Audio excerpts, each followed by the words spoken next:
Greetings, dear friends. Another ALLPOWERS R600 charging station has been sent in for repair.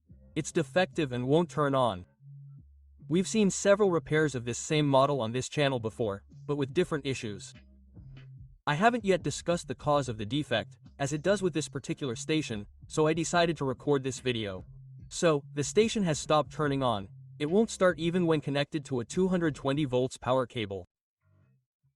It does draw some power though, about 7W.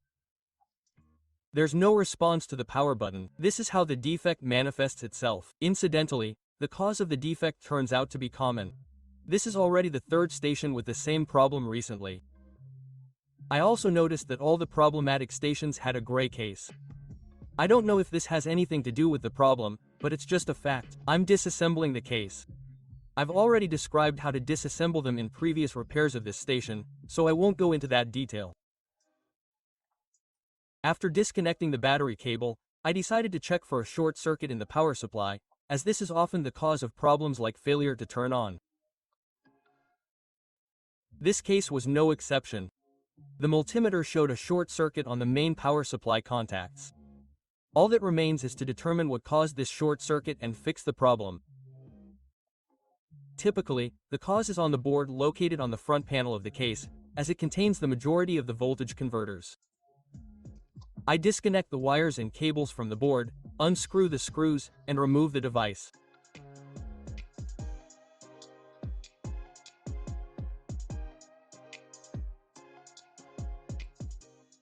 Next, I move on to checking the components that most often fail. In this case, these were the MOSFETs of the 12 volts voltage converter, but they turned out to be working properly, although the short circuit on the main power supply connector was still present. After checking the remaining MOSFETs, I found a short in the power supply circuit of one of the USB-C connectors. To confirm that this was the problem, I desoldered it and repeated the test.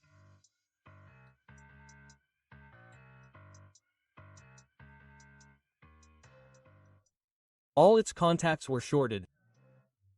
For clarity, I'll show how a new working MOSFET should ring.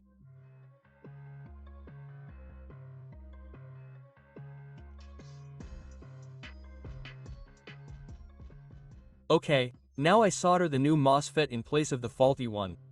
To do this, I apply a little flux, position the part according to the key, and heat it up with a hot air gun.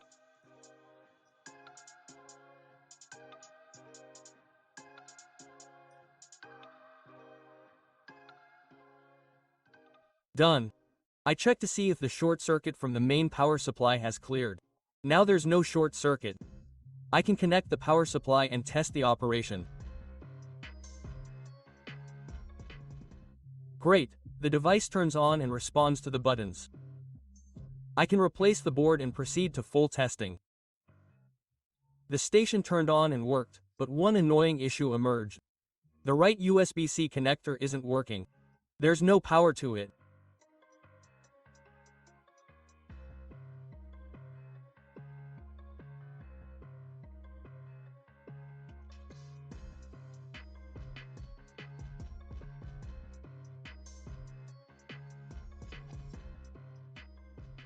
The problem is that when the MOSFETs in this unit fail, the controller for the corresponding USB-C port, the SW3516P chip, also burns out. Replacing it is a little more difficult than replacing the MOSFET, but basically the same. The only thing is that the chips in this type of housing must be resoldered with a soldering iron on all four sides after using a hot air gun. This is necessary to ensure that all the pins are securely soldered and there are no loose pins, which I often see after unsuccessful repairs. Before powering up the board with the new controller, it is recommended to also replace all the other MOSFETs in the controller circuit. There are only 3 of them. If this is not done, the defect will most likely reoccur the first time you power up the USB-C connector. The new MOSFET and one of the remaining MOSFETs will burn out, as well as the controller itself. By the way, an interesting question.